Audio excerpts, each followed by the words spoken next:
फ्युमिक acid साहेब बाजारामध्ये 1000 रुपये 500 रुपयापासून 1500 रुपये लिटर पर्यंत आपण हे घरी 20-22 रुपये मध्ये बनवतोय. आपण सिलिकॉन स्टिकर बनवतोय. त्याचा बाजारातला दर 1200 रुपये, आपण घरी 120 रुपये लिटरनं बनवतोय.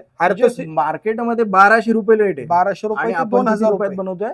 हे फक्त आपण 120 रुपये लिटरनं बनवतो. हे शक्य आहे का? शक्य आहे. शेतकऱ्यांचा किती पैसा वाचणार? शेतकऱ्यांचा 90% पैसा वाचणार आहे. दुसरी गोष्ट प्युरिटी, म्हणजे जी मिळणारी प्रत्येक गोष्ट आहे ही स्वतःच्या समोर आणि स्वतः प्युअर म्हणजे 100% बावनकाशी सोनं मिळणारे लाईम सल्फर हे जगातलं एक नंबरचं उत्तम कीटकनाशक आहे, ज्याची बाजारामध्ये 1500 रुपये ते 2500 रुपये लिटर किंमत आहे. हे फक्त आपल्याकडे 20 रुपये लिटरनं मारणार आहे आणि ते तुम्हाला मारायचे 3 ml. खत कुठले कुठले बनवतो आपण? साहेब आपण 05234 बनवतोय, 06020 बनवतोय, 1919 बनवतोय, 123216 बनवतोय. ज्या शेतकऱ्यांना कोणाला अडचण येईल, फेसबुकला कोणी बघत असेल, इंस्टाला कोणी बघत असेल, ज्यांना काय अडचण येईल, आमचा नंबर आहे, त्यावरती दिवस राहतात त्यांना मोफत प्रशिक्षण दिलं जाईल. आमच्या गोट्या पण प्रशिक्षण आम्ही फुकट देतोय आणि त्यांना त्यांच्या इथं मटेरियल कुठं भेटन बाजारामध्ये त्यांनी तिथनं आणायचं आणि घ्यायचं आणि वापरायचं.